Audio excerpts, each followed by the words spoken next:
fellow travelers, welcome on in. This is the RPG Cave, level 150. I am one of your hosts, the level 199 human Dark Lord, Ryan Turford, and I am joined, as always, by the level 199 elf battle alchemist, Dr. Garret Bland. How's it going, Garret? I'm doing good, man. How about you? How are you doing? I'm doing much better. I was not feeling well during our normal time this weekend, so apologies to all of our live watchers. We did have to push back the live stream a little bit. And then, of course, it wouldn't be our 150th episode, Garret, if there wasn't a problem immediately when we started. Of course, technical difficulties always happen, but you were on it and you're like, yeah, we're going to restart it and go through, and now we're here. We're here. We made it. We're good. We made it. We finally made it, as Sean Capri puts it in capital letters. Finally. Yes. 150, man. We caught them all. 150 Pokemon. There's one more we got to catch. You know who that last one is? 151? Missing No? No. I mean, it's usually Mew, but it's Mew. Yeah, okay. I'm glad you know your Pokemon trivia. So, yes, it is Mew. Believe it or not, Garret, Pokemon Red and Blue is one of the only Pokemon games I actually finished. Maybe I should ask you randomly on like episode numbers from now on. What Pokemon is it? Like this who's that Pokemon? Pokemon? Should I prepare a graphic that plays like whenever that happens? I think I'm Pokemon? Down. I'm really down to do this. Like, no joke. Like that. I'm gonna be so bad at it. I don't know any. It's gonna be like every 7 episodes or something. Just random. It's like, all right, Ryan. Okay. Who's up today? Yeah. And it's gonna be all Psychic Gym from now on though for a good while. So okay, we'll see if he can. Know them all. And I can always counter Garret by being like, who is that Chrono Cross character? Because there's over 150 unlockable companions in Chrono Cross, and of course, I'm wearing a Chrono Cross T-shirt that's brand new today. So because everyone knows the Chrono Cross characters, because everyone has played Chrono Cross in every single way. Yes. Exactly. It's fine. About as big as the hit franchise Pokemon. Actually, there were probably a lot of people who played Chrono Cross, but not as many probably as Pokemon. Just saying. I tried to compare it, and I was like, what am I doing here? I'm actually surprised that there's that many characters in Chrono Cross. I thought that was just a Suikoden thing. But no, you're saying it's a Chrono Cross thing, too. It was weird because, like, the original Chrono Trigger was not like that at all. You had, like, a specific set of party members. There's like Chrono 5 or 6. Cross specifically, like, there were a bajillion characters to recruit. And the best part is, you could not recruit all of them in one playthrough. Well, I certainly hope not. When you got 150 characters that you want to assimilate and put in your party and play through an RPG, too much, man. Pokemon's enough. 150 is a lot. So can't even imagine 150 separate characters that you have to track and go through and play. That's why it intimidates me to play Suikoden or Eiyuden Chronicles, because they're like, yeah, there's like 300 characters in here. I'm like, just pick your favorites. Great. Yeah, pick your favorites out of the 250 that you found. Yeah. See how it goes. You wait till you play Shining Force 2 eventually, Garret, because there's like 60 unlockable characters in that game. And you can only carry I think it's like 15 people in the Shining Force at the most. So it's like, you really got to make some tough choices as to who you bring along in that game. We need to make a topic out of that. Limited like excessive party members, and like which one would you choose in a game? Yeah. Brainstorm.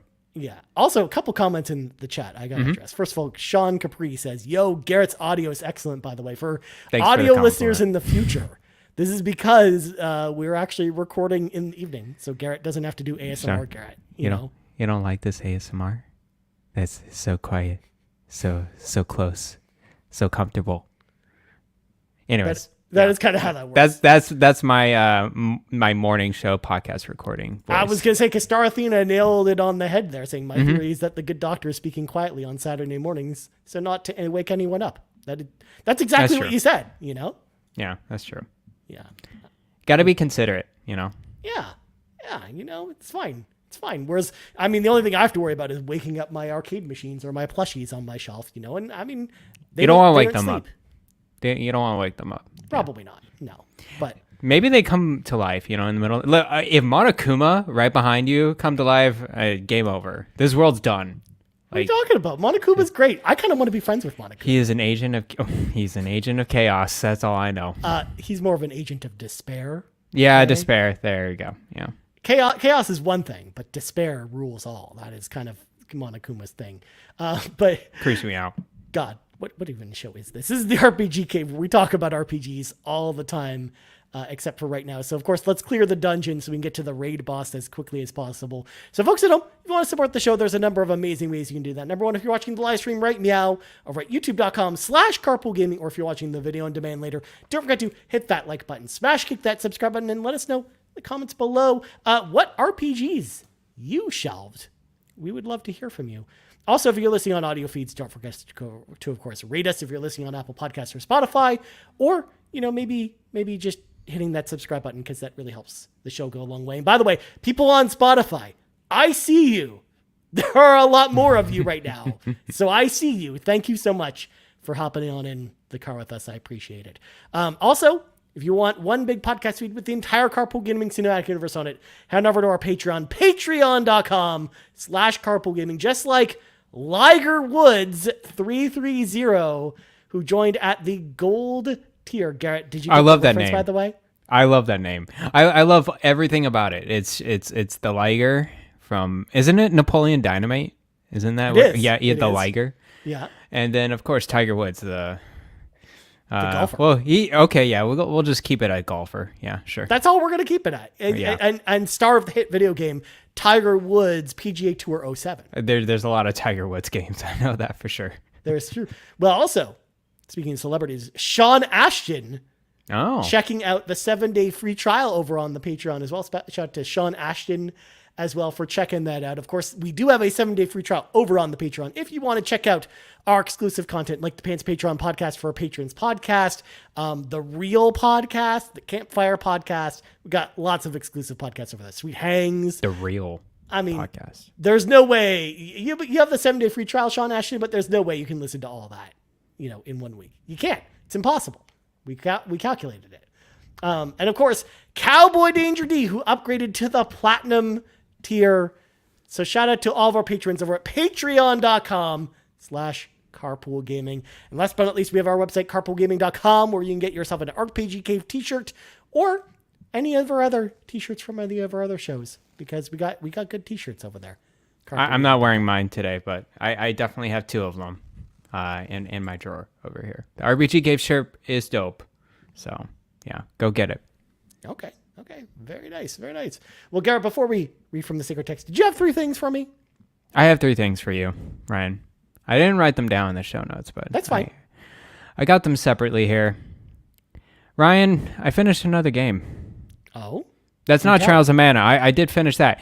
By the way, I didn't know that Chapter 7 was 8 hours long. Or yeah. What? That's just crazy. Let me tell you, that the last chapter of Trials of Mana, that's excessive. Like, you could cut that dungeon in half. Like literally in half. Do you want to know why that dungeon is so long? Was it all the assets was just recreated? No, that's the special dungeon that is exclusive to this version of the game. And it was not in the original version of the game. Oh, okay. So it was like the bonus it's kind of crazy. end game kind of area, because the end of the game actually is supposed to happen before that. Oh, okay. Well, that was a trip. Every time I go to the next portal, I was just like, oh, this is gonna be the end. No, that's another floor of castle and monsters and just weird purple flames. Yeah, I was to the point with that one. I was overpowered. Like I just kept with Angela and just destroyed everyone and kept going to the next thing. She's got good magic at the end of the game. Yeah. But even when I beat that, it wasn't like, oh, you truly mastered it. It really tells you like, hey, do New Game Plus and get more extra. Like they really push you wanting to do more and more and more. And I was like, nah, I'm good. I'm done. Anyways, I finished Humanity. Okay. The video game. The puzzle game. It was very nice. I would highly recommend people who are into puzzle games give this one a shot. I think this one is very versatile in its gameplay. It initially goes through like some good puzzle-like mechanics, but towards like the last third of the game is more like it was a puzzle game, but it was also like a stealth game. It was also a like think of a twin stick shooter game. Like it borrows a lot of gameplay elements from other genres that really lend itself to a collective package in general. And it's not long. It took long for me just because I did get all the gold humans in the extra puzzles and everything like that. But yeah, it's on Game Pass. It's been cheap everywhere. It's pretty much everywhere except for Switch. So go check it out. Humanity is awesome. So that's my one thing. Nice. I also beat a game this week, by the way. I'm going to throw it out there. I beat RZ, the RZ, yeah. I talked about it a lot on PlayStation Drive, so go back and listen to that. But that game's awesome. The Zelda CDI game ripoff? Yes. But to be fair, I talked about it on the drive yesterday, but like that game is in the shell of the Zelda CDI games, but it's legitimately actually a fun game to play. But when you look at it, 100%. If you watch any of the cutscenes, they're all like the Zelda CDI cutscenes, and they're all like stupid and funny in good ways. But like the gameplay is so much fun to play. Like it's actually a good game. Like legit. That's what I hear from everyone that plays this game. So I'm happy for everyone that gets to that. Yeah. But anyways, number 2. Cool.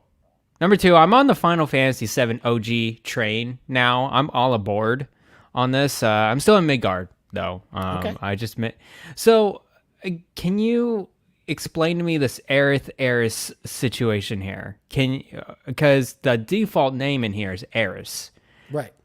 But is there an Aerith out there? So, I don't know. The Aerith's original name in Japanese, of course, is Aerith. Okay. But when it was time to localize the game for North America for the PlayStation 1 version, they're like, Aerith is not a name that North Americans will get behind. Jesus. We need to change it to Aeris at the end. It literally did not make a difference to me. Right, exactly. Because again, they're so similar. It's really just like the last couple characters in the name that's different, right? So it's just the end pronunciation in the localization writers' minds made more sense for North Americans as Aeris instead of Aerith. So that is the main reason for that. And they just preserve that in the classic version because they're just giving you the game as it was back then, rather than renaming it to what it's supposed to be named, Aerith, in all the modern games. Because if you play Rebirth, it's Aerith in the new games. Okay, it's Aerith in the new games. It's going to be Aeris for me from then on. Sorry, guys. I That's chose how it the was default when I name. first played it too. Yeah, so there you go. That's very interesting to hear. It's also interesting to hear so many of these developers from Japan back in the day, late 90s or mid 90s, really wanted to dumb it down for the American audience. Yes, I mean, we saw that. We talked about that a little bit with Lunar as well, because like Working Designs was very much like that with their games, and you just wait, because this is only the first of many interesting localization decisions they made for this game. Okay. So. Yeah, I'm still behind from my, I think it was my second playthrough of this game, or I kind of got stuck because you outside of of Midgard last time. I did, quite a bit, actually. I was just kind of stuck, because I really did mess up on the power-ups. But anyways, I love the speed up mechanic in this game. I am able to, like, if it's an easy battle, I just click that joystick on the left, and it just goes 3 times as fast, and it's just boom, boom, boom, you're done. So I'm glad that's there. I'm having a good time, no guide. I'm just kind of coasting on through right now. And then every time I like read up on guide lookups or whatever, they're like, just play the game. Yeah. I'm like, okay, sounds good. I'll play the game. So yeah, because that's one of those games too where it's like, well, you really should only like you only really probably need to use a guide when you get stuck. Like if you get stuck, sure, but like you probably don't need it for the whole game. But like you'll want to use it for like if you want to get the ultimate weapons, or if you want to get like the ultimate, like the most powerful materia, things like that. Like if you want to do some more of like the end gamey kind of side quest stuff towards the end of the game, like that's when a guide will really come in handy. And then I'm getting used to it now in this third playthrough, but I just remember my first playthrough of this, and the 2D rendering maps with the 3D objects, assets, characters, it trips me up so much, especially in Midgard where everything looks the same. Mm-hmm. I got tripped up again for the third time in a map, and I'm like, that bar it's connected, that platform, right? It's like, no, it's not. I'm just like, oh, okay. Yeah. I have to go around or whatever. So, but I'm finally getting used to it now. That 3D asset 2D render. Now, Garrett, are you playing it with the locator indicator turned on? I'm not. I forgot which controller button that is. Yeah, I don't remember what it is off the top of my head either, but I will say it really goes a long way. Okay. And it was in the original game, so it's not like it's some new cheat that they put in. It was just, they had it in the OG game too, so you can kind of like see where all the platforms were. It must be one of the triggers then, or something like that. I think it's something like that, yeah. Mm-hmm. Okay, sounds good. I'll check it out. Anyways, yeah, okay. I'm going through that. And then third thing, I want to mention just the news. I know, a small piece of news. I always like to put news in these three things. Ninja Theory making money without releasing games. What do you think about that, Ryan? I mean, I didn't actually read what the story was, so I don't. Well, they just closed their financials, or disclosed them to the their investors or whatever. Right. And they made money last year without even releasing a game, and it's mainly it sounds like it's mainly due to like contracting work. Okay. They do a lot of motion capture work, and they also have they're very lead experts in the Unreal Engine. So I just find it interesting that this studio in particular, I know a lot of people were kind of criticizing Ninja Theory of making Hellblade and then not really advertising it, and it's like, oh, it was a huge flop, it was a huge failure for Xbox because it's this very I guess you can say focused and very small type of game that's not going to get any stickiness or popularity or whatever. Well, it's because it may be more geared towards as an advertisement for other companies to contract them in general. It seems like it, but it's interesting to see a studio like that. It seems pretty rare to see a studio consulting and doing those services and at the same time developing a game. You always hear a studio's like, okay, you're developing this game and you're at a loss right now. You're losing money because you're paying your people and you're developing your game, and then you make sure you hit, because if you don't hit, you're gonna get fired. But it looks like this is a little bit different. So I just found it a little interesting. Yeah, to see. Yeah. Well, it's a backdoor that we usually don't get to see that often, because I do actually think this happens more often than we think, where a lot of studios actually have arms that are support that are support studios for the reason that for the reason you talked about, where it helps them accrue money for the game that they're developing, or so that they can stay afloat while the game they're working on is being developed. Because Crystal Dynamics is a perfect example of that, where they're working on Perfect Dark with Microsoft, but they're also developing a brand new Tomb Raider game. Mm-hmm. So like that's the team is kind of split in that way. Eidos Montreal is kind of doing the same thing too with Fable. So there are a lot of studios out there that kind of do this kind of thing as well. But yeah, that makes a lot of sense, because I didn't know how much they really were in the support game, but now that I think about it, where they're like huge leads on motion capture and things like that, it makes perfect sense. Mm-hmm. Mm-hmm. So there you go. Just want to mention that piece of news. I thought that was kind of cool to see. But cool. Yeah, that's it. Nice. I mean, you didn't. I was amazed, because when you're talking about news, I thought the news you were about to bring up was the fact that Dragon Age is coming out on Halloween. Oh, I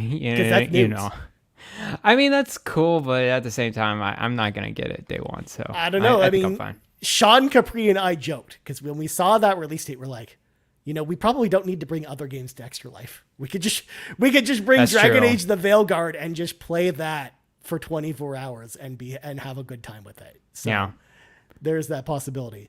That is true. So. Yeah. And also, just one more thing I wanted to bring up before we read from the sacred texts. Couple big RPG releases are coming up in the next week and a half, and I'm want to know from the RPG Cave community what they would think about this idea. So I'm thinking about actually streaming both of these games. Okay. On the stream on twitch.tv/CardboardGaming Live soon in the coming week, starting with World of Warcraft: The War Within, coming out this Thursday, Garrett. which I'm very excited about. I've been prepping all the last couple weeks for it. I've been getting my characters ready, and I kind of want to do like a co-op run of the game on the old Twitch channel. So I'm thinking about maybe doing that on Thursday. So if people want to see that, please let me know. And then Visions of Mana comes out next week, and I kind of want to stream that too. So people, if you want to see me stream some of these games, please let me know. I would love to hear about it. See, Ribo's already chiming in, telling me what I want to hear. Love it when Ryan streams. I always want to see you stream. Yeah, it's good stuff. So my votes. World of Warcraft. It just astonishes me. Still have an expansion with it. So I'm kind of curious how.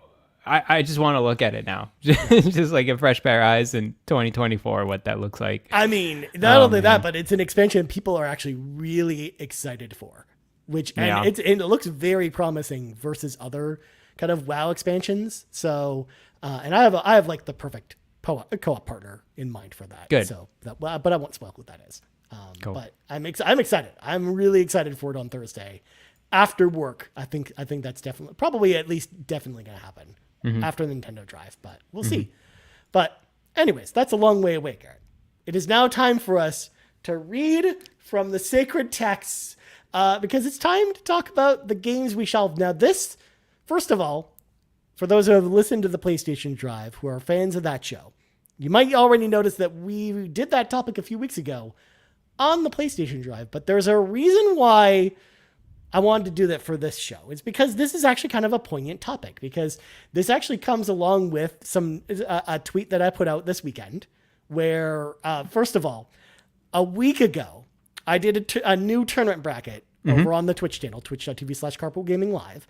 And on the Twitch channel, I did a little tournament bracket to see what I play next. And the overwhelming winner, Garrett, was Paper Mario: The Thousand Year Door, the remake on the Switch. Okay. And I was like, all right, it's time for me to play this. But I've always said this going into all my tournament brackets, which is that, I'm in a committed relationship with the game. But if I'm not feeling it after giving it a serious chance, I'm going to put it aside. I'm not going to force myself to continue to play it. Of course. And of course, Sean already coming in here saying tournament brackets mean nothing at Carpool Gaming now. I mean, it means I'm going to give the game an honest chance, is what a tournament bracket. And you gave the game an honest chance. I gave it 10 hours, Garrett. That's a good amount of time. I gave Paper Mario 10 hours, which is, from my count, about 25% of that game. And I was not feeling it. And jeez, that game's 40 hours.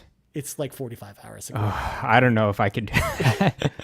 Yeah, like and don't get me wrong, I think Paper Mario is a fine and fun game, but it's just not. That game is not. It's not a 45-hour game. How about that? Yeah. No, I wanted that.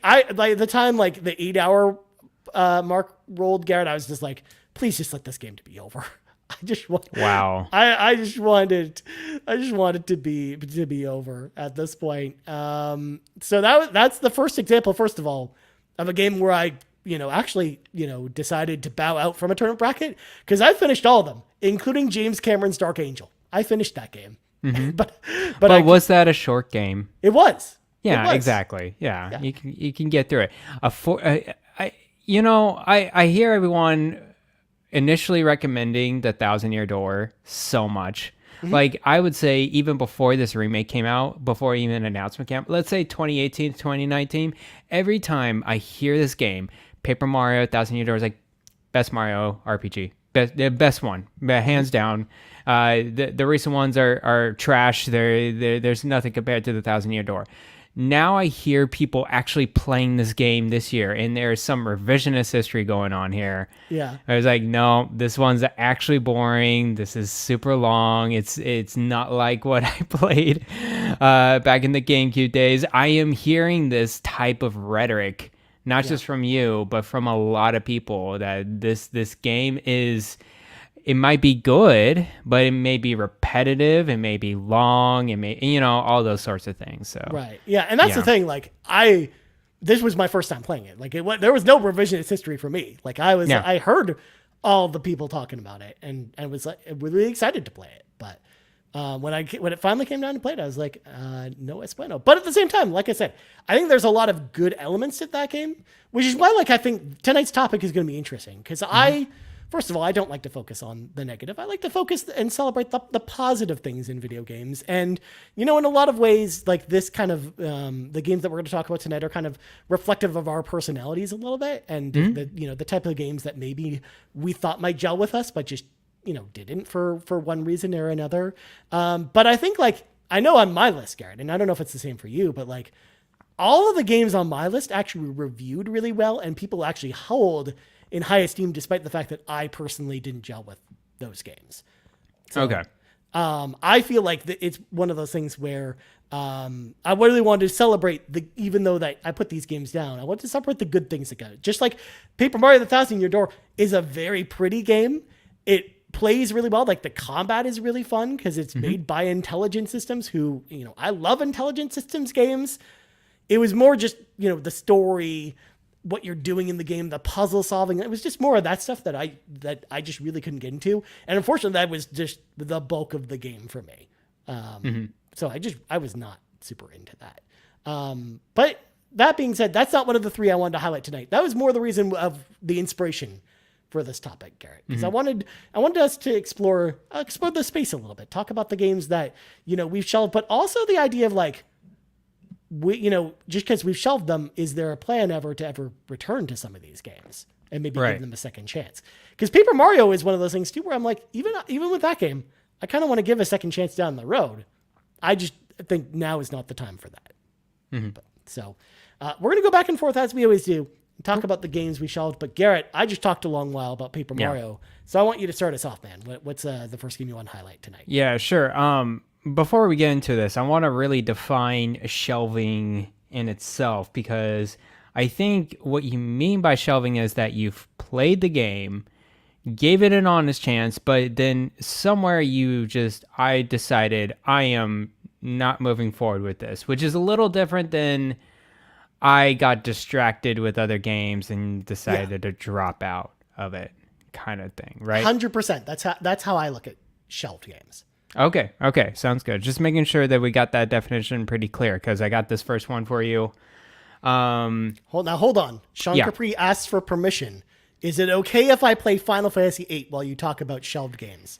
You do not have permission to play Final Fantasy VIII, period. How about that? It's just an abomination. You shouldn't be playing this. I don't know. What is this game? No one knows Final Fantasy VIII. We're going to get to it later in the show. It's some pixelated brown hair guy that you're just walking around with. Anyways, that is very odd gameplay RPG decisions. But anyways, Sean, you have permission to play Final Fantasy VIII. Don't listen to Garrett. It's fine. You play what you want to play. Anyways, I got a bone to pick with Sean, but that will be later. Okay, so this first one actually is I really just wanted to shelve it because it just wasn't really jiving with me at all. And I wish it did, because I really adored the first one. It's just I kind of ran out of, I would say, just distracted with other games, and that's Bravely Default 2. Okay. Now, the Bravely Default series are really cool. Square Enix turn-based RPGs. I think they really wanted to go after that kind of 3D art style of Final Fantasy game on the 3DS and also on the Switch as well. That just represents classic Final Fantasy, and then going through a story, going through a grind, picking a class. It has a lot of good elements to it. I think Bravely Default 2... they were trying to just do more with Bravely Default 1, but just in a slightly different way, in a different story and whatever. It just didn't really pan out for them. The writing is pretty flat. I thought the gameplay itself is very similar to the first one, but I think slightly worse in terms of just level design and just choices in the characters or whatever. So yeah, Bravely Default 2 really fell flat for me. It just felt more like Bravely Default, and I'm like, man, I wish you did just something a little bit more with this than what I just seen on the 3DS itself. I know a lot of people didn't really pick this one up too. There was very minimal playing of this game. They did release it on Steam as well, and then I remember Bravely Default 1 and even Bravely 2nd being very talked about and being, especially with RPG fans. That's what I'm saying specifically. But when anyone says, oh, Bravely Default 2, it's like, wait, there was a second one? There was a sequel to this? I did not realize that was the case. I'm like, yeah. And so I played about, I would say, 10 hours of that game, and I was kind of done. I'm like, okay, I've seen this before, and I'm ready to just shelve it. And maybe I would pick it up later if I felt in the mood to play a Bravely Default game. It never really hit my mind again when I kind of shelved it. So that's the first game I wanted to shout out is Bravely Default 2. I wish you just did a little bit more. I wish you just did something a little bit creative, a little bit out there. Because Octopath Traveler 1 and 2, the quality of let's say the story and the characters are so much better. Yeah. In the second one compared to the first one. But that it didn't really felt like that between Bravely Default 1 and 2. I honestly, when I was playing 2, I was like, man, I really just want to play 1 now. Because the characters were a little bit better in that one compared to what I'm playing here. So there you go. That's my first one, Ryan, is Bravely Default 2. Did you ever play this one? I did not. I own a copy of this game. Never played it. Yeah. It's the Switch case is on my shelf, and I've just never picked it up and played it. I'm like, no. I actually had completely forgot that this game even existed until you brought it up just now. Just like most people who are probably just like who are listening to this and are like, there was a Bravely Default 2? Really? Yeah. No joke. Let me see. When did that come out? I'm just trying to figure out. It came out, I think, a couple of years ago, like 2021. Yeah. Wow, I didn't realize it was that recent. I thought it was like 2019. No, I didn't think it was that long ago. I knew it was kind of in the sea of like Valkyrie Elysium and the Deofold Chronicles, like all those games kind of came out around the same time. Like I think they all kind of came out like within a year and a half of each other. And I remember Bravely Default it had come out I think in February of that year. Yeah, February. And it was just like overshadowed by everything else. Yeah. So there you go. Developed by Claytech Works. I think they also did the first one. Let me check. I think they worked on the first one. I don't know if they were the lead. Right, there was another developer. Yeah, it Asano basically. Because Team Asano, I remember that because that was their thing before Octopath Traveler was Bravely Default. Yeah. So there you go. Nice. That's my first one. Nice. Well, Garrett, my first one is a game you talk about all the time because I know you really like this game.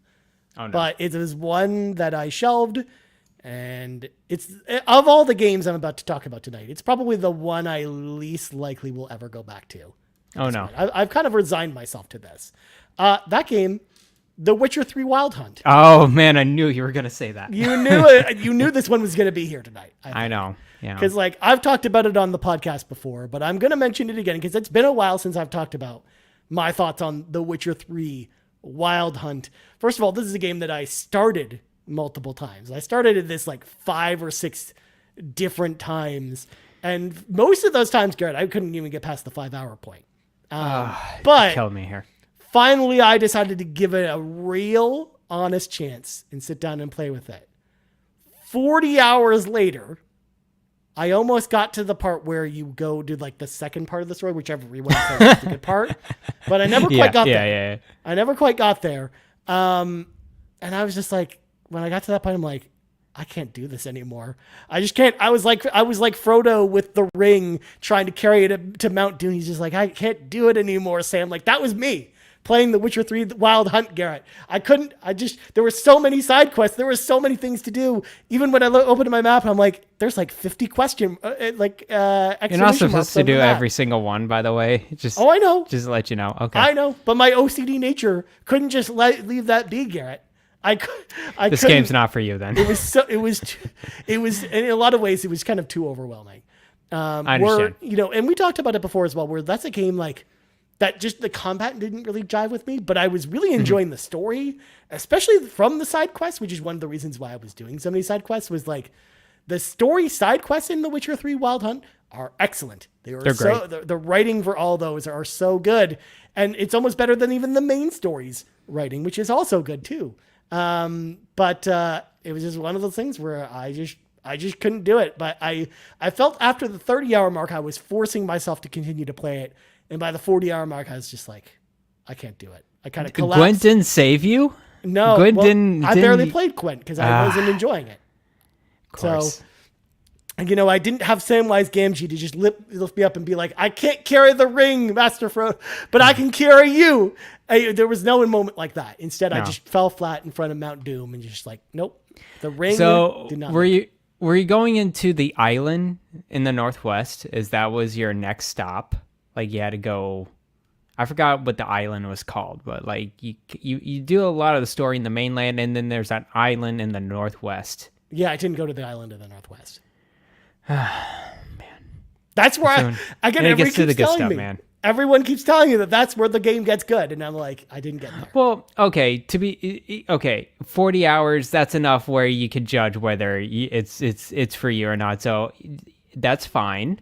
I enjoyed it from hour one. That's the difference between you and me with Witcher 3. I think Witcher 3, I agree with you. It is a hard game to kind of rev yourself up for. It is not a very approachable RPG. It's a game that is very deep in lore, very deep in writing, and then even though the combat is, it's subpar. I wouldn't say it's not great or anything like that. Mm-hmm. There's a lot of different things you need to do in order to like capture a monster or like make sure you find weakness. I think, it is a pretty acquired taste of an RPG for sure. So that's fine.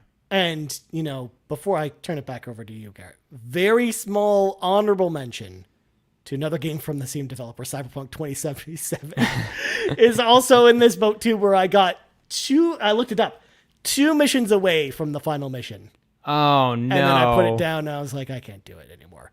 Mainly because the next gen patch was not out yet for it.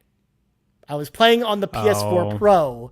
I see. And it was an experience. Let me tell you what, it was an experience. But I was enjoying it, but I was like, I'm going to just wait until the next gen patch came out. And the next gen patch for Cyberpunk, Garrett, came out like a year and a half ago. And I haven't touched it since. Yeah, it's always hard when you're like waiting on something else. I'm doing the same thing for Starfield. Same. I did a lot. I did 70 hours of that game, and I haven't finished the main story.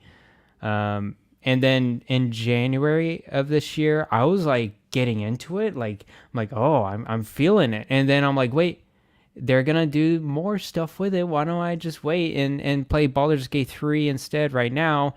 And now I'm completely like, I want to go back to it, man. I really do. So I think when they do announce the release date of what's the Shattered DLC? Space? Yeah, Shattered Space. Which, by the way, we should probably be getting this week because Gamescom is happening and Microsoft has their big showcase. We know we're getting the Indiana Jones release date for sure. Mm-hmm. But I would imagine we also get Starfield Shattered Space's release date too, which is, I think it's probably pretty soon. It's probably September or October anyways. Yeah, I'm ready to get back into it. I'm ready to get back into space. I'm ready to go back into my character and play and just live that world. It's a very good world. But anyways, I understand though. Yeah, and of these two, I think Cyberpunk is the one that I'm most likely to ever go back to. But I would probably just want to start over from the beginning rather than pick up where my character was at this point. Whereas Witcher 3, I have resigned myself. I'm never going back to that game. Mm-hmm. Cyberpunk, I did shelve. It wasn't like a voluntary like decision. Like I'm gonna shelve you. It's more like I've been distracted with other games and I kind of just left it behind. There's a lot of games like that, but I definitely want to get back to Cyberpunk sometime because I love Witcher 3 and I did like what I played of Cyberpunk. I don't know. I think I just like the fantasy world just a little bit more than the sci-fi world. Maybe it's just a personal taste, but also the crafting as well. Which is interesting because you and I are like on opposite sides there, where I'm more into the sci-fi stuff. So I think that's probably why I'm more into something like Cyberpunk versus The Witcher. Mm-hmm. Yeah. Cool. All right, game number 2. Ryan, I've been talking about this for a while, so I'll just kind of breezily go through it, but I did shelve this one, and I wish I finished it, because it was the first game I got when I grabbed my Series X way back in, what was that, 2020? Wow. It was 2020, yeah. Time flies. But anyways, that is Yakuza Like a Dragon. I shelved this one. I played a very extensively a long part of this game. I checked my clock. 42 hours. That's a lot. That's a lot to put in that game. 42 hours into this game. I was in chapter 9 of this game, so maybe I was pretty close or whatever. I don't know. But I seriously got to a point in that game where I was legitimately stuck. I got stuck into a boss battle of some kind, or stuck into some sort of kind of cutscene area where all the outside like grunt battles were very hard to like level up with, and then like getting to the boss was just impossible. So I think what I'm trying to approach this carefully, because I do want to finish this game, but I don't want to restart all the way in the beginning. So I think I'm going to choose a save that's like a little bit, maybe a few hours before I get to that point, and then grind up and then get into it. But at the same time, I completely forgot what the story was about. So I need to just, they do have the cutscenes in the menu. So I'll just kind of go through that and see if I could just follow along with that story in the cutscenes. I think I can, more or less. And then just get back into it, because I really don't want to replay 40 hours. That doesn't sound like fun. But of this game. So that seems like an interesting way of doing it. I never thought about trying a game like that, where you don't go all the way to where your newest save is, but like farther back, and then kind of trying from like the middle of the game or something like that. That's an interesting approach, Garret. Yeah, I think it's more like maybe 3 hours or 2 hours before, if I have a save around there, in order to just kind of ease into that boss battle point again, because I really just got stuck in chapter 9. Like I really couldn't move anywhere else, and that's when really the story was ramping up too. So I really got to go back into the cutscenes, and I think this is only one of the few games I can do this. You can't really do this in like a Final Fantasy game or whatever.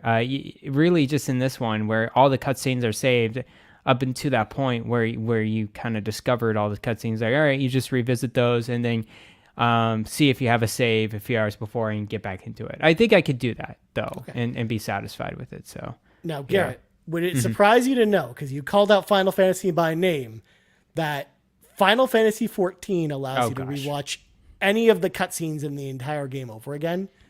In fact, there's it's in a menu called the Unending Journal.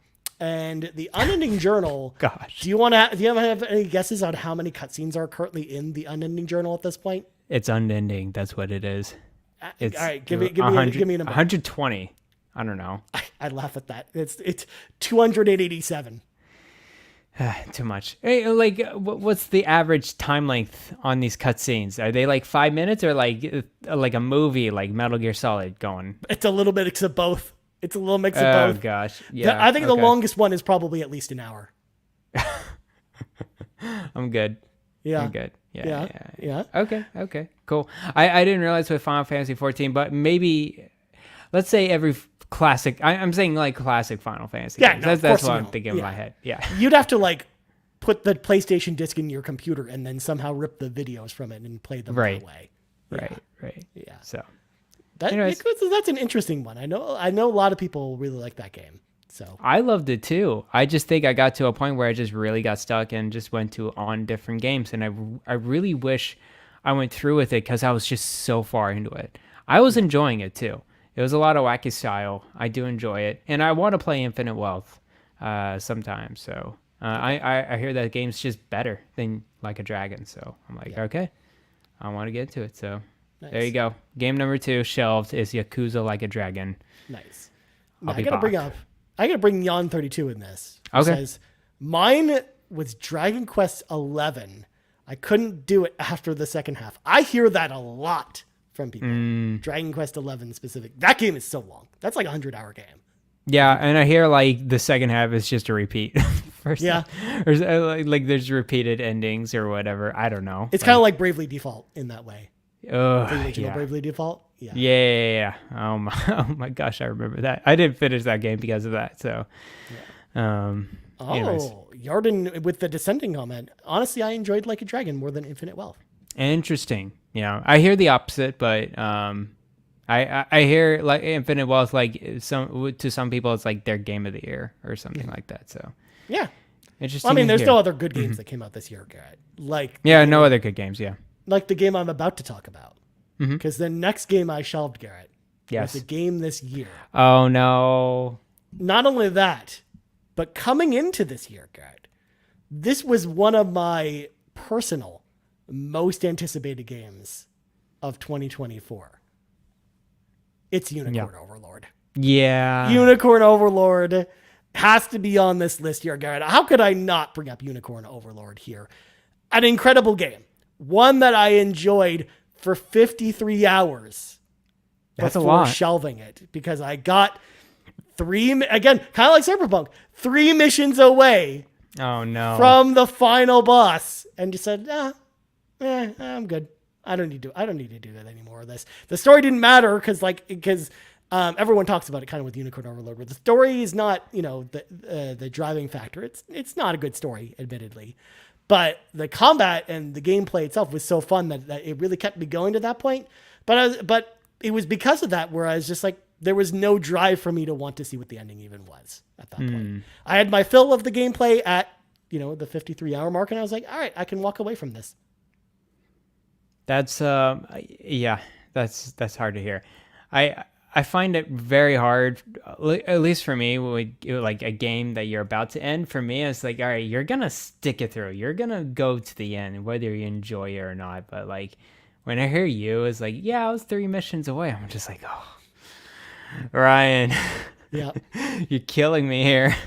I mean, that again, it was this kind of the same situation as Cyberpunk. In a lot of ways. But the difference with Cyberpunk was I was waiting for a next gen patch. This, the game was great as it was, but I was just like, I kind of saw what I needed to see. It's kind of how I felt with Elden Ring too. Because Elden Ring, I've talked about that story before with Elden Ring on other shows where it's just like, I got 30 hours into Elden Ring and I was like, I've seen all I need to see of this world. Because I know it's just more of this. And just like Unicorn Overlord felt the same way towards the end, where I was like, yeah, I've kind of seen all I need to see at this game. But it's not the same because Elden Ring has 100 more hours where this one has maybe 2. Probably it was closer to 5. Oh, okay. Because like the missions toward the end of the game get a little bit long. Oh, okay, I see. Yeah.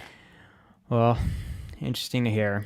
Yeah, so. This is another one though where it's like, of the games I'm going to mention tonight, it's probably the one that I'm most likely to probably go back and finish at some point. Because I do kind of want to finish that game before Game of the Year time, at least to say that I finished it. Mm-hmm. But like, I almost don't care what the ending even is at this point. I'm just like, yeah, sure, whatever. Because again, the rest of the game was really fun, but I just feel like it might be more of the same. Of course, I'm getting sad chats in the comment. Of course, Fulia is saying it's sad to hear Unicorn Overload has been shelved for you, Ryan. I mean, we talked about it on PlayStation. It is what it is, man. It is what it is. It's fine. And it wasn't even because of other games. Like, this was kind of the last game I was playing in March because I specifically waited for some runway for this game. So it's not like other games stole my attention. I just didn't feel the need to continue going. And Rabo says, so you never got to be the overlord of the unicorns. Well, you kind of start out the game. What Rabo. Is that name? You kind of start out as the unicorn overlord at the beginning of the game anyways. So do they say that? Did they say unicorn overlord? They say it in the game, Garrett. I didn't realize that. Because you of course play an exiled prince that controls the ring of the unicorn. And you are in fact the unicorn overlord. Jeez. I can't. Well, okay, so I have this game, the physical game case on my desk. Mm-hmm. The game cartridge is physically in my Switch. It's just I'm playing Final Fantasy VII OG right now. It's like not allowed. I'm not allowed to play this game until I'm done with OG Final Fantasy VII. But you're halfway there. You're halfway to playing it because you've got the cartridge in your Switch, and yeah, it's installed. I got the extra content that came with the case. I'm ready to go. I'm turning around on physical media in terms of Switch because all the cover art on Switch cases are just so good. But it's not, specifically Switch. It's just, these RPGs coming out that's PlayStation or whatever. Mm-hmm. Dragon Quest 3 2D HD looking great. What was another one Detective Raincode? That was another one that game art case looks so good. Yeah. Even though that game's probably mediocre, it looks so good. Oh, come on, don't say that. I hear that game's okay. I haven't played it yet. Yeah. I have it as well. I have the collector's edition of that game. With the steelbook looks really nice for that game too. Because isn't it the same developers behind Danganronpa? Yeah. Yeah. So, anyways, I'm ready to play Unicorn Overlord once I'm done with Final Fantasy VII OG. I'm trying to figure out the rest of the year of what I'm playing, and it's definitely Unicorn Overlord in my list, and then Starfield as well, revisiting that. I don't know how many more new games I'm gonna play this year, to be honest with you, Ryan. Okay. Not too much. So I know for me personally, I have a ton of new games on mine. I have at least a top 20 of games remaining for the rest of the year that I am excited to play. So cool. And there was another point I was going to bring up, but now it's escaped my brain. So just pretend I said nothing. It's fine. It's fine. Game number 3 from me. All right. That's been shelved. And this one was this year as well, and deliberately so. And I've talked about it on the podcast as well. Dragon's Dogma 2. This one was more of a voluntary, I am done with this game. Oh my God. Let me shelve it situation. You know me, Ryan. I was very hyped for Dragon's Dogma 2. Well, probably one of my most anticipated RPGs of this year. You didn't stop talking about it last year, guy. It looked so good. The trailers looked fantastic, and all the combats and all the story related stuff and the classes. I was into it. I was like, yes, I can't wait to play this game. Then I play this game, and there's some parts that are really good. They're like, oh my gosh, yes, the combat's amazing. I like the different classes, and then going out into the wilderness or whatever. It's really cool. It just really misses on, I would say, really the character or the life of an open world. Let's say just an open world RPG. When I'm going into these type of high fantasy kind of RPGs, I want to see a little bit more of connection with the characters, with the lives that they're going through. What's the kind of connection to like all the politics in the area, stuff like that. I think Capcom, what they do is that they put more elements like combat and monster interactions more at the top of their minds and less about characters and dialogue more in the bottom. Because when going through this game, it's a very bland game in a sense of the characters, in the sense of the dialogue. You're not there for that. You're there to go out into the world, and you're going there to interact and attack monsters. That's really what you're wanting to do. There's quests to really structure that around that, but really at the end of the day, what you're doing is that you're building this character that has a certain class, and then you have a party that has certain classes, and then how do you approach monsters? How do you approach the big monsters? How do you approach the small monsters? And then everything else in between, and then there's like flying monsters and so on and so forth. That's really the main dig of this game is those type of things. That's the highlights, I would say, of this game is those type of interactions. But man, when you say, oh, I'm going to go into Dragon's Dogma 2 because it kind of looks like a high fantasy game like Skyrim, like Dragon's Age, it really isn't like that at all. I would say it's don't please never think like that with this game because it's not like that. I honestly think Dragon's Dogma 1 was more resemblance to the older high fantasy RPGs rather than what 2 is becoming. I feel like 2 is more like a Monster Hunter focused game. And what I mean that's what by I was about to say, because I felt like every time I saw like new videos for Dragon's Dogma 2, Garrett, all I thought about it was Monster Hunter. Like it was trying to be like, it was taking the things people like about Monster Hunter and putting it into this game. I think that's what it did more or less, where like you're traversing this open world, but what your loadouts and what your party loadouts are, and then what you're going through adventures and exploration. I understand the when people say, oh, it's a natural pace of your party to go through from one town to the next, and then there's no vast traveling system, and you just want to go through the world. I understand what people are saying, but at the same time, I just don't see any flow with anything else. I don't care about what the companions are. I don't care what the characters are. And so I when I got to like maybe 30 or 35 hours of this game, I think I was going like the last third of the game or whatever. I was just like, you know what? I'm done. I'm shelving this. I enjoyed what I played of it, but I understand this game is really not for me, and I'm gonna shelve it. So there it goes. And I don't think I'll ever go back to it unless they do some major changes later on, which I don't think they will. So, if anything, they're going to probably even double down on this because of how successful the game was, right? Like, yeah, it was pretty successful in terms of sales, for sure. And I think they just, it was like, yeah, we're just going to make the next Monster Hunter game, right? The Monster Hunter Wild. So, yeah. I think, but I think I learned my lesson with Dragon's Dogma 2, where I was just like, okay, this is the direction that Capcom is going with all their games, all their Monster Hunter, Dragon's Dogma, RPG, like all their fantasy games. Yeah. So. Anything that's not Resident Evil or a fighting game at this point, right? So, there you go. Although, again, they're doing a lot of interesting stuff out there because we got that Dead Rising remake that's coming out, and that looks great. And then, of course, the Marvel vs. Capcom collection, and then Resident Evil. Like, there's a bunch of interesting stuff at Capcom. It's just not the fantasy stuff. The fantasy stuff is all very similar, which is just weird and interesting to think of. And I like Monster Hunter because I know what Monster Hunter is. I understand it from a sense of what the pacing of Monster Hunter and the depth of the classes.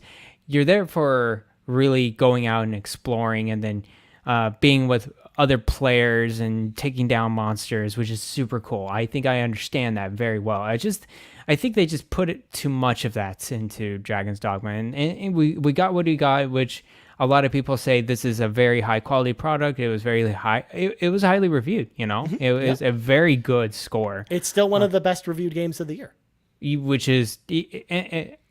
And I understand it too, but at the same time, this is not what I'm looking for in these type of games. So, and I think a lot of people were in the same boat as me as well, where they were really old Dragon's Dogma fans, and they get into this, and I'm like, this is not quite what I'm looking for. In a Dragon's Dogma game. So, anyways, nice. That's it. Now, Rybo asks, does that mean it's a bland game or a bland game? Because your name is Garrett Bland.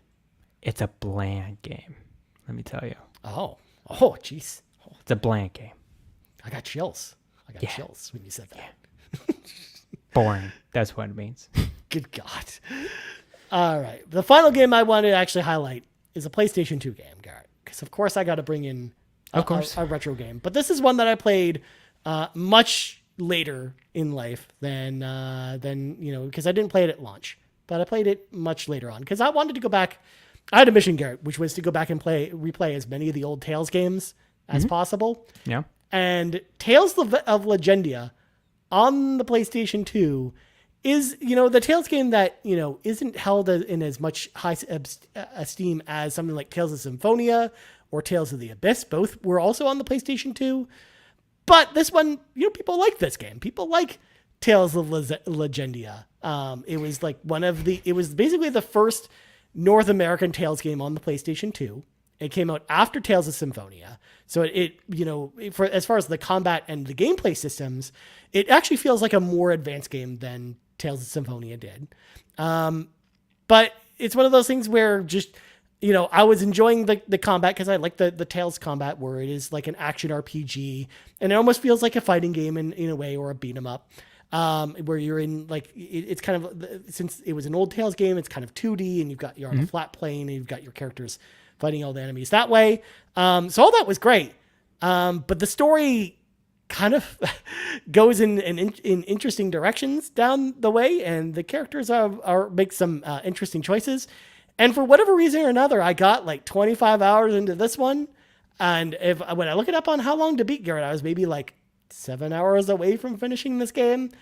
But I don't know. I was just like, one day I got, I put it down. I went to bed. I woke up the next day and I was like, I lost any urge I had to ever go back and play this game ever again. There were some things I liked about it. I liked, the combat a lot. I liked the exploration. I loved the music, but I don't know, man. It was because I was not feeling the story or the characters that I think just really kind of, took me out of that, which, is kind of a common theme with a lot of my games here, where all of them, for the most part, were just, story, either had stories or characters that I just didn't resonate with or didn't jive with. And that goes up, like, the story or characters really go a long way for me personally when it comes to role-playing games. And if it's not something I'm really into, then I'm definitely going to probably put your game down. So that's kind of how I felt about this one. I think it's ultimately a good Tales game, and one that I would probably give another chance to if they did like a remaster of it, kind of like they're doing with a lot of the other Tales games. But this is one where I was totally fine with putting it down and never playing it again. Tales of Legendia, is that what you said? Tales of Legendia, yes, that is what it's called. That sounds like a made-up word, so you could have fooled me on this one, that this was a made-up game, so I'm just messing with you, Ryan. I know it's real. But anyways, I understand giving up on a game that you just don't really care about the game at all. I think it just depends on your mood as well. It just depends on the timing of things. These games, especially, I would say, these games like Tales games or other JRPGs, you just got to hit the right moment to like really get through with it too. So, I've talked about that a lot with other games I've dropped before. Like when I talked about how I dropped the Dead Space remake, it was because of that, where it was very much a mood thing at the time. Like it was not the right time and place for me to be playing that game, as an example. The holiday season, for whatever reason, Garrett, I don't know what it was, just didn't do it for me with Dead Space. It didn't get you in the spooky spirit. Is that what you're saying? No, it really didn't. So, there's examples like that I kind of feel the same way about. So, did you play this during the PS2 era, or was no? This was one I played like 4 or 5 years ago. Oh, okay. Yeah. Because in the like fairly recently, like 4 or 5 years ago, I decided to go back and try and replay as many of the Tales games as possible. It was around. It was before Tales of Arise came out. So okay, that was where you're trying to go through some of the Tales games, I guess. Yeah, like some of the Tales games I'd never played. Like this was definitely on the list. There are some other ones that I actually enjoyed a lot more, like Tales of Rebirth, which I played with like an English translation patch because it never came out here. But that was actually a really good game. And there's a couple other Tales games that are kind of like that too. So, cool. But Garrett, it is now time to hear from the NPCs, the non-podcast characters, starting it off with one Sean Capri, who's probably still currently playing Final Fantasy VIII. Sean says, "Hi, hello, it is me, Sean Capri. My question, of all the games you have quote-unquote shelved, which one did you really get far in before shelving? For me, it was the last story. I played all the way to the final boss. I guess I technically have dropped it because that game sucks in my opinion." Wow. Yeah. I mean, I talked about it with mine, but I think Unicorn Overlord's probably the closest, where I'm literally like a couple missions away from finishing that game. I think mine was Like a Dragon, to be honest with you. I think that was very close to the end, and I dropped out. But man, the last story, and you were on the final boss. And just, actually, I think a lot of the times, if it's a final boss and you get stuck and you just don't know what to do, it's very hard to get through it. I understand that struggle. But Sean, why are you playing sucky games with Final Fantasy VIII and the last story? Like, you're playing RPGs that me and Ryan wouldn't even play. I mean, I haven't even played the last story yet, so. Yeah, so, Oh, anyways. Sean Capri chimes in. Follow-up question: what is the bone you have to pick, Dr. Glenn? Yeah, no. Well, why do you have to play sucky RPGs? That's the bone to pick. I have with you, Sean. It's like you're playing Final Fantasy VIII, which is probably the worst Final Fantasy game other than Final Fantasy X. You know, and then probably some other side Final Fantasy games I don't know about. Final Fantasy Crystal Chronicles is definitely worse than both. Okay, games. Yeah, that's probably the worst one. It's still not the worst one. It's one of the worst, though. Well, one of the worst ones. And then you have to play the last... I remember you going through the last story, and I think... I don't know what your impression was, Ryan. Or just... I think it was more of a question for me, like, why is he playing this? Yeah. It's the most random thing, but... Why is he continuing to play was kind of the thought process. But, I mean, Sean... The main thing is Sean still has never actually heard the last story of the last story. That's true. He hasn't witnessed the last story. We don't know what the last story even is at this point. Yes. What was is it even the last story of the last story? Yeah. Oh my God, I enjoy fighting via con. It's excellent. God. I love you, Sean. Love you, Please Sean. never change. But actually, you know what? I'm going to change my answer here because the game of all the games I've shelved, what was the farthest one I got before shelving it was actually not a role-playing game at all.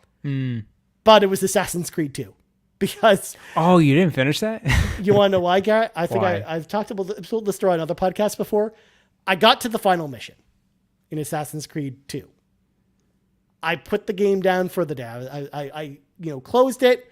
I made sure there was no, make sure to not close the game while this is saving icon up. Closed the game. Went to school.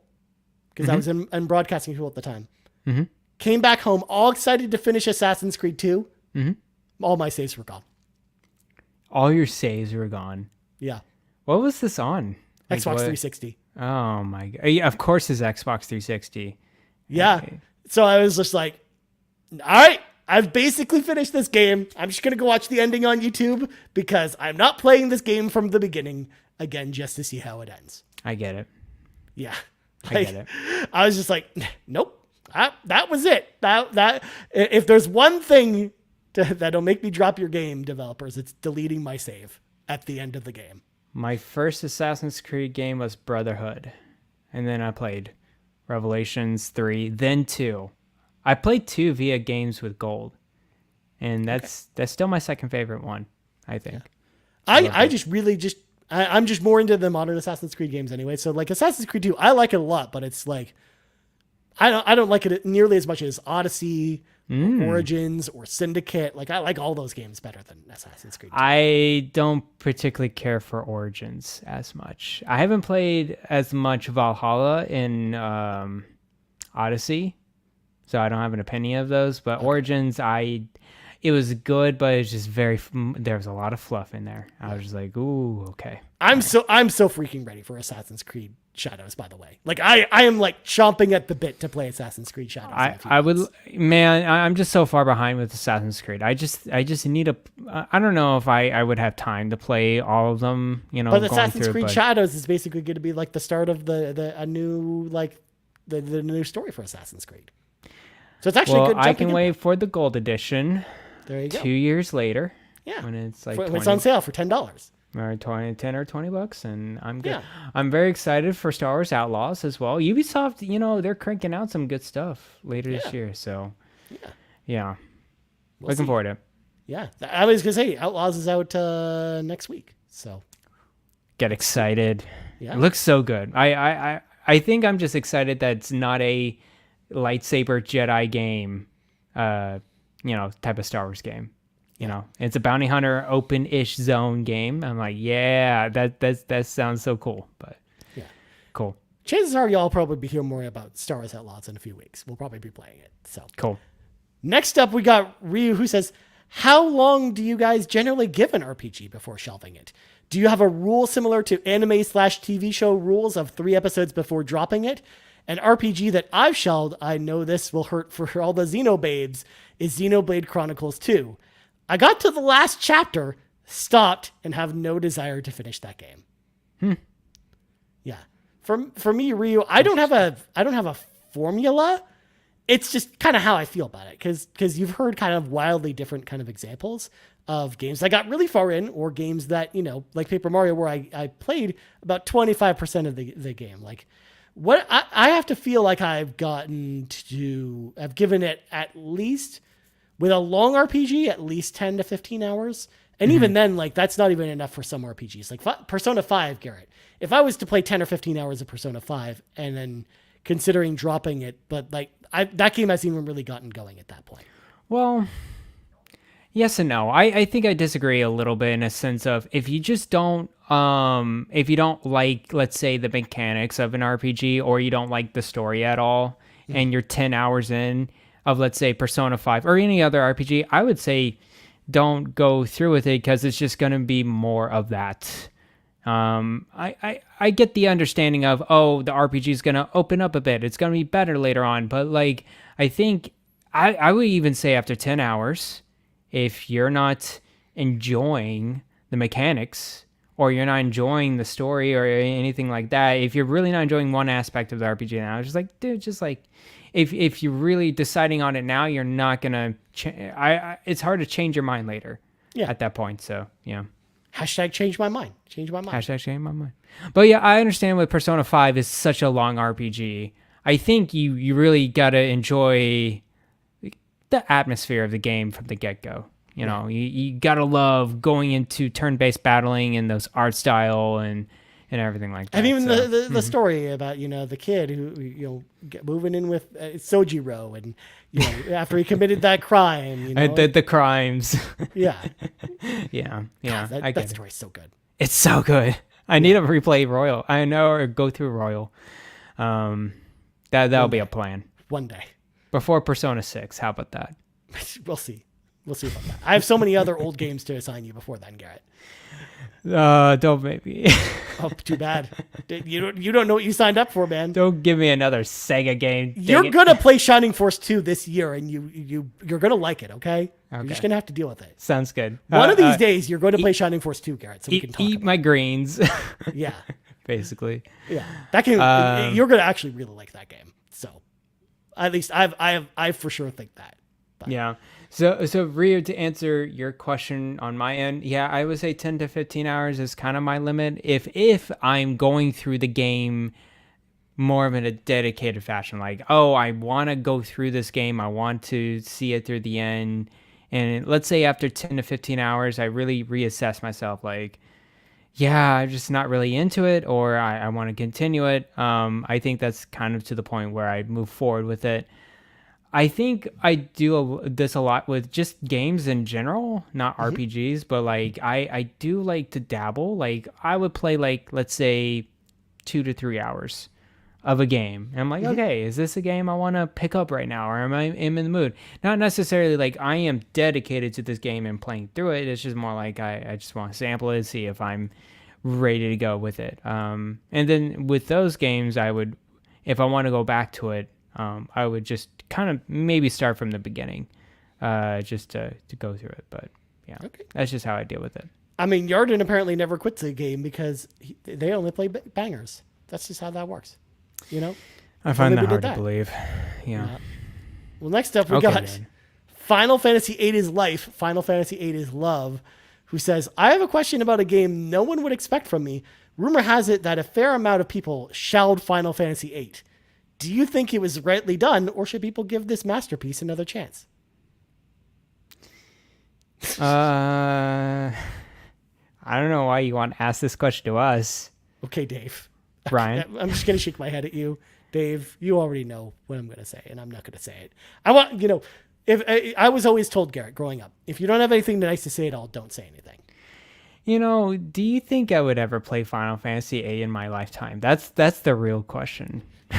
Garrett, when I did my tournament bracket, Final Fantasy VIII was on it, and the people did not choose it. So, okay, that was my chance, the one chance of me going back to that game.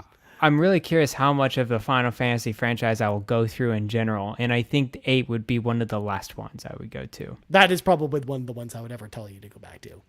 Yeah. God, for God's sakes, you got to play a Super Nintendo Final Fantasy game before you play Final Fantasy VIII. You haven't played any of those yet. 6 or 5 or whatever. Even 4. Like any one of those. 4. They're all good. They're all bangers. That's what I hear. Yeah. Yeah. Rybo, who says, at least we know no one shelved the Square Enix blockbuster game Various Day Life. That's true because no one bought that game. No one bought that game, so it can't no be one shelved. could have shelved it. Yeah. Although I was going to bring that up when you talked about Bravely Default 2, Garrett, because of course there's the famous bundle. The famous bundle for Bravely Default 2 that they get trying to sell it with. It comes with a free game, Various Day Life. Oh, I thought that was Octopath Traveler. No, they did that for Bravely Default 2 as well. Really? Yeah. That's rough. It's very rough. Yeah. Anyways. Of course, Rybo just saying, wow, just stick it to my boy. Awesome right there. Good God. And then last one for the week is Fuya, who says, calm your farms, everyone. The koala is here. The RPG I shelved at the moment is going to shock a lot of you, but it's Paper Mario the 1,000-Year Door. I managed to drudge through Chapter 3, and I stopped, and I haven't gone back to it since last month. I'll most likely finish it at some point, but right now, I've got other games to play that I'm really enjoying instead. So, There you go. I think you're in the same boat with a lot of other people, so yeah, you're in good company. Kevin, by the way, kind of did the same thing this week too. Mm-hmm. Oh, well, yeah, there you go. Yeah, and it's not very often that Kevin and I actually agree about games. Yeah, this that's is one true. Of those times. And normally a disagreement, but yeah, this one it's seems like it consists to a lot of people. It's fine and fun. It's fine and fun. A 1,000-Year Door is a good game. How about that? It's a solid 7. I think it's a solid 7, Garrett. That you're gonna hurt some people. Bowser's Inside Story is a better game. Change my mind. Oh, you're really gonna hurt some people. I like Bowser's Inside Story a lot. It's a great game. I love. I'm going through it now, just steadily on the 3DS. It's very good. It's a very good RPG. So. Yeah. Well, anyways, it's time for us to get out of here. But before we go, we got to say thank you to all of our patrons over at patreon.com/carpoolgaming, starting with our ultimate producers, Jonathan Brown, the man behind the music on the Xbox Drive and the PlayStation Drive. You can check out all of his music over at Purple Monkey Entertainment at linktree.ee/PME/GIB. And Cwagmire, who humbly reminds you that the best babes are in fact Xenobabes. Links to all of our ultimate producers can always be found in the description of our podcast. Our platinum producers, CowboyDangerD, Peje EP, Smokin Joe, The Captain, and Tim Paullin. And our gold members, Adam K, Anna, Awesome Dave 1337, BobLoblaw, Brad Moore, Brian Reese, Cecily Carrozza, Dan and Luma, Dannohh, Drellesh, Emily O'Kelly, Hoppel, Yom32, Kia Savoy, Liger Woods 330, OldMrFrump, Patrice Mallette, Shane Erickson. I almost got through this without sneezing, y'all. Tech Mike, the Jiggy Collector, and Tim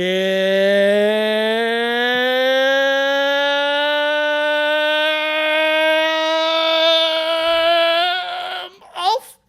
Huge thank you once again to all of our patrons over at patreon.com/carpoolgaming. If you want to head on over there, hop in the car with us, choose the tier that's right for you. And now Garrett, plugs go.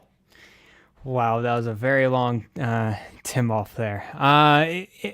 I'm wondering, Ryan, if there's anyone gonna have a name that's after this alphabetical order of gold members. Like, what are you gonna do?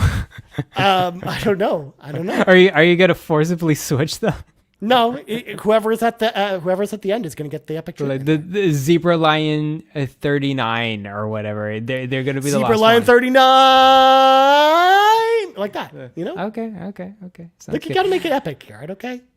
You can follow me on Twitter at Blind Explosion.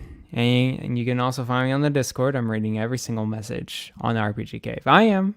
Not the spoiler ones. I know some of you doing spoiler text. And not the articles too, Roy. I don't know what you're doing over there. That's what he does, though. He likes to post articles It's like 5 articles just splurred out like in the morning. I'm just like, yeah, headline. Headline. I like it. There's some interesting stuff in there. Do you like to read the GIFs as well? Because there's also a bajillion GIFs in there too right now. Oh, really? Oh, goodness. Okay. Oh, my God. Zebra Lion 39 definitely plays Various Day Life, according to Rybo. Oh, gosh, yeah, of course. Anyways, yeah, that's pretty much it on my end. Nice. Well, as for me, you can find me on the old Twitter, aka X, at Ryan Turford. You also find us on X, at Carpool Gaming. Right here, youtube.com/Carpool Gaming. Of course, podcast services around the globe. Also, twitch.tv/Carpool Gaming live as well. So, Oh my God, I have to, before we did, the Sean Capri asks, what did I just hear from upstairs while doing the laundry? Poor Tim Aulph. Look, I wanted to make his name epic, Sean, okay? I don't know. I didn't know you could hear it. It was a little excessively epic, Sean. I heard it too from upstairs in the laundry room. Tim also a nice young man, okay? It's fine. He deserves it. Anyways, for Garrett Bland, I'm Ryan Turford. This has been episode 150 of the RPG Cave. Garrett, only 50 more levels until 200. Whoa. I know. And we're out. Gotta catch 'em all. Bye-bye.